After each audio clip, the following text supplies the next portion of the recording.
Hey, Cathy McLeish here, and we are on tip number 7. Again, these are in order at the beginning to get us off and running, but now when you come to these tips, 6, 7, 8, whatever, they are just useful tips that we can use in all kinds of conversations. The more tense conversations, they're very valuable. But we can be practicing these every day in any conversation. And this one is extremely important because it can be a deal breaker, a life changer. And I mean that in a most serious way, and that is watch out for giving ultimatums. You know, a harsh example is several years ago, well, it's probably about 7 years ago, my husband was making a big change, and it cost a little bit of money to invest in a program. And when he did that and he asked for permission that we make that choice together to do that, I told him he could do it and he could spend this money we did not have, but if he did not do it, I was going to make a change. And, you know, the change that I meant is I was probably going to take a break from our relationship, whatever that looked like at the time, until things changed. And that is an ultimatum. That is an ultimatum that is very hard to back down from once it is spoken. So there can be an ultimatum like, if this conversation doesn't work, I'm not doing your go into the room and get rid of all the distractions thing ever again.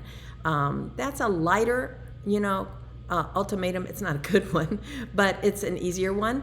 But just watching those ultimatums, because we have pride. I have a lot of pride. So if I give an ultimatum of like, I will let you handle the finances for a month, and then if you screw them up, I'm taking them back. That's insulting. It's disrespectful. It is not, a couple relationship kind of way to attack a problem or to go at a problem with some type of, togetherness and camaraderie.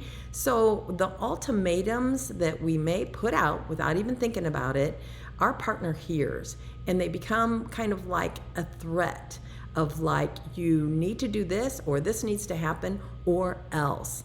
And I can do them and not mean it, but there are times when I do them, and if I don't mean it, it's very hard to take it back, to roll it back. So my theory is I just have to stay away from giving anybody ultimatums, especially in serious conversations. I can say, I would like to see this happen, or when do you think a time span would be that we could reach this goal? But not, if this doesn't happen by then this is going to happen. That is an ultimatum, and they do not work for us in our home. They have led us down paths that are kind of dark and dreary, and they're very hard to walk back. So it's a suggestion, but it's kind of a strong suggestion that ultimatums in relationships where you're trying to work together and go forward are not very helpful. So thanks for listening to tip 7, and we can move on to tip 8. Thanks.